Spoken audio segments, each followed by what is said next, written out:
Assalamualaikum warahmatullahi wabarakatuh. Perkenalkan nama saya Alfat Zulfa Alisaki, NIM 43191133. Di sini saya mewakili kelompok 12 akan menjelaskan materi dari 1 sampai dengan 7 dan kemudian saya mendapat bagian di materi pertama.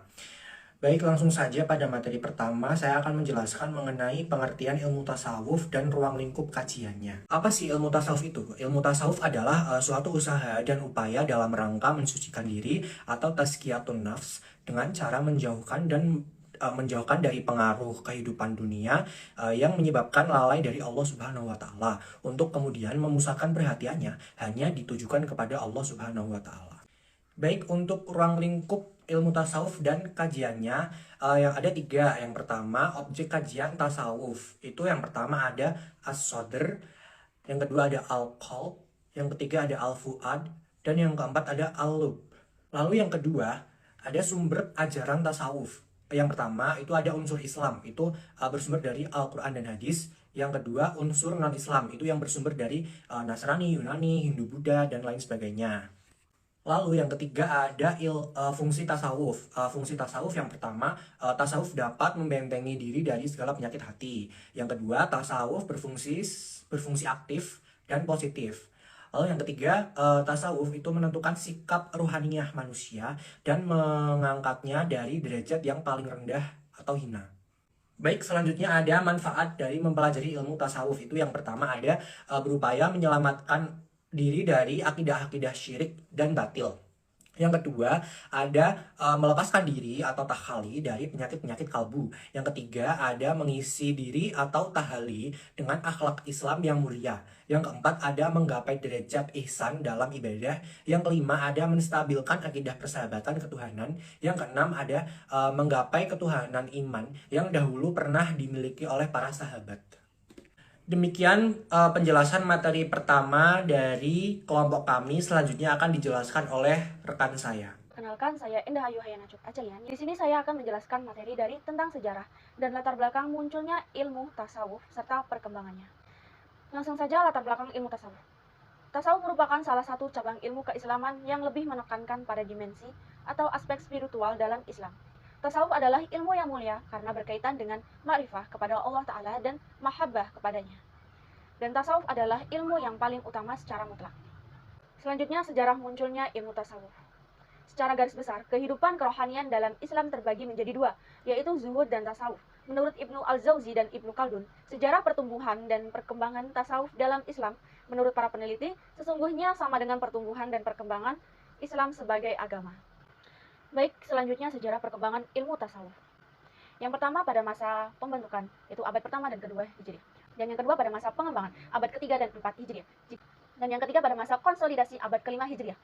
Dan yang keempat pada masa falsafi, abad ke-6 Hijriah. Dan yang terakhir pada masa pemurnian I.G. Arbery. Di sini saya akan menjelaskan materi dari syariat, hakikat, dan marifat. Langsung saja kita bahas pengertian dari syariat, hakikat, dan marifat. Syariat secara bahasa adalah jalan yang harus diikuti atau jalan ke tempat pengairan, yaitu jalan menuju kemenangan. Surah Al-Maidah kelima ayat ke-48, Al-Syurah surah ke-42 ayat ke-13, Al-Jathiyah surah ke-45 ayat ke-18. Kemudian secara istilah syariat adalah segala perintah Allah yang berhubungan dengan tingkah laku manusia. Selanjutnya tarikat. Tarikat menurut bahasa berasal dari bahasa Arab yaitu torikoh yang berarti jalan atau metode atau aliran.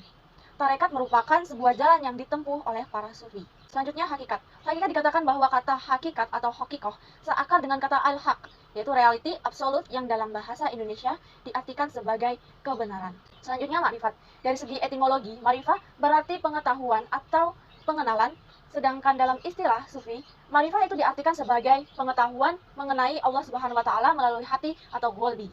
Selanjutnya perbedaan syariat, tarikat, hakikat, dan marifat. Syariat memiliki arti hukum suci yang diwahyukan, ajaran atau aturan yang diwahyukan setiap rasul atau utusan Allah yang telah membawa syariat baru sesuai dengan lingkaran waktu dan kondisi manusia. Yang kedua, dari segi bahasa tarekat berasal dari bahasa Arab atau torikoh yang berarti jalan, keadaan, aliran dalam garis tertentu. Tarekat merupakan sebuah jalan yang ditempuh oleh para sufi. Yang ketiga, hakikat, yakni sebuah kebenaran yang esensial dalam membuka kesempatan bagaimana kita sebagai umatnya bisa mencapai dalam mengenal Allah Subhanahu wa taala lebih dekat. Dan yang keempat, makrifat, merupakan pengetahuan dalam ajaran tasawuf yang sempurna, dengan mempunyai tujuan utama dari tasawuf, yaitu untuk bisa sampai ke Allah Subhanahu wa taala, agar dapat makrifat secara langsung kepada zat Allah. Bahkan ada yang ingin bersatu kembali kepada Allah Subhanahu wa taala. Selanjutnya, hubungan dan keterkaitan antara syariat, tarekat, hakikat, dan marifat. Syariat merupakan landasan awal bagi para sufi untuk menjalani tarekat, yang jika dijalani dengan segenap kesungguhan akan menghantarkan pada hakikat, yakni kesempurnaan batin. Untuk sampai pada hakikat, maka dibutuhkan metode dan disiplin diri yang aturan dasarnya sudah ditentukan oleh syariat. Baik, selanjutnya lagi, objek kajian syariat, tarekat, hakikat, dan marifat. Objek kajian syariat mempunyai banyak cabang dan sifatnya lebih umum, mencakup akidah, perbuatan, dan akhlak manusia. Yang pertama adalah objek kajian hakikat. Contoh dalam aspek syariat dan hakikat adalah sholat. Sholat wajib dilakukan sesuai dengan rukun dan ketentuan syariat. Sementara sholat, hakikatnya adalah menjaga hati agar selalu mendekatkan diri kepada Allah Subhanahu wa taala. Menurut Syekh Soleh Basalamah, tarekat pada hakikatnya ialah mengajak manusia supaya bisa memanfaatkan waktu untuk selalu berzikir kepada Allah Subhanahu wa taala, dan makrifatnya adalah lebih mendekatkan diri dan bertawakal kepada Allah. Menjelaskan materi dari bab 4 sampai bab 5 tentang fase tahali, dan tajalli. Apa itu tahali? Tahali itu memiliki arti mengosongkan diri dari sikap ketergantungan terhadap kelezatan duniawi. Sedangkan tahali adalah upaya mengisi dan menghiasi diri dengan jalan, membiasakan diri dengan sikap berperilaku dan akhlak terpuji. Tajalli adalah tersingkapnya hal-hal gaib yang menjadi pengetahuan kita yang hakiki disebabkan oleh nur yang dipancarkan oleh Allah ke dalam hati seseorang. Adalah tata cara dari tahali. Yang pertama yaitu menghayati segala bentuk ibadah, yang kedua riyadah dan mujahadah, mencari waktu yang tepat untuk mengubah sifat buruk, yang keempat yaitu muhasabah atau koreksi terhadap diri sendiri. Tata cara tahali yaitu yang pertama zuhud, qanaah, sabar, tawakal, mujahadah, ridho, dan syukur ikhlas. Tata cara tajalli yaitu puasa, sholat sunnah, berzikir, tafakur, dan tadabur atas alam semesta. Dalam manfaat tahali, dan tajalli. Yang pertama, pada intinya manfaat dari tahali, dan tajalli yaitu untuk menghindari sifat buruk dan menghiasi diri dengan mulia. Selain itu juga dapat mempererat silaturahmi dan persaudaraan antar sesama. Baik, kita akan memasuki materi dari bab 5, yaitu tentang ahwal dan maqamat dalam tasawuf. Nah, apa itu ahwal? Adalah kedudukan atau situasi kejiwaan yang dianugerahkan oleh Allah kepada seseorang hamba pada suatu waktu, baik sebagai buah dari amalan yang saleh yang mensucikan jiwa. Sedangkan muqamat adalah hasil dari kesungguhan dan perjuangan terus-menerus dengan melakukan kebiasaan-kebiasaan yang lebih baik. Baik, berikut adalah tingkatan ahwal dan muqamat. Tingkatan ahwal yang pertama, tingkatan penguasaan diri al-muraqabah. Yang kedua, tingkatan cinta al-muhabbah. Yang ketiga, tingkatan takut. Yang keempat, tingkatan harapan. Yang kelima, tingkatan kerinduan. Yang keenam, perintah Allah Subhanahu wa taala. Yang ketujuh, tingkatan ketenangan jiwa. Sedangkan ke-8, tingkatan perenungan, dan ke-9 yaitu tingkatan kepastian. Berikut adalah tingkatan muqamat. Yang pertama, at-taubah, para zuhud, sabar, syukur, tawakal, dan ridho. Dari ahwal dan muqamat. Yang pertama, muqamat sifatnya tetap, diusahakan melalui perjuangan spiritual panjang dan melelahkan, terus suatu pencapaian seseorang. Ahwal sifatnya itu sementara, tidak diusahakan sebab merupakan anugerah dari Allah, karunia yang datang begitu saja. Baik, itu materi dari bab 4 dan bab 5 yang saya sudah jelaskan. Selanjutnya saya akan kembalikan ke materi berikutnya. Silakan. Assalamualaikum warahmatullahi wabarakatuh. Perkenalkan, nama saya Rifda Isnanudana. Ini saya akan sedikit menjelaskan tentang materi pertemuan ke-6 dan ke-7. Yang pertama, materi pertemuan ke-6 yaitu tentang fana, baqa, ittihad, dan hulul dalam ilmu tasawuf. Oke, yang pertama itu adalah fana. Pengertian fana dalam istilah tasawuf ada kalanya diartikan sebagai keadaan moral yang luhur. Hal ini semakin jelas dalam definisi yang dikemukakan oleh Al-Tusi. Fana adalah fananya sifat jiwa. Yang kedua itu baqo. Baqo berarti mendirikan sifat-sifat terpuji kepada Allah. Konsep fana tidak dapat dipisahkan oleh baqo. Keduanya merupakan konsep yang berpasangan. Jika seorang sufi sedang mengalami fana, ketika itu juga ia sedang mengalami baqo. Selanjutnya yaitu ittihad. Pengertian ittihad menurut seorang sufi adalah persatuan antara manusia dengan Tuhan, atau yang mencintai dan yang dicintai telah menjadi satu. Yang dilihat hanyalah satu wujud, sungguh pun sebenarnya ada dua wujud yang terpisah. Dalam ittihad bisa terjadi pertukaran peranan antara yang mencintai dan yang dicintai. Identitas telah hilang karena menjadi satu.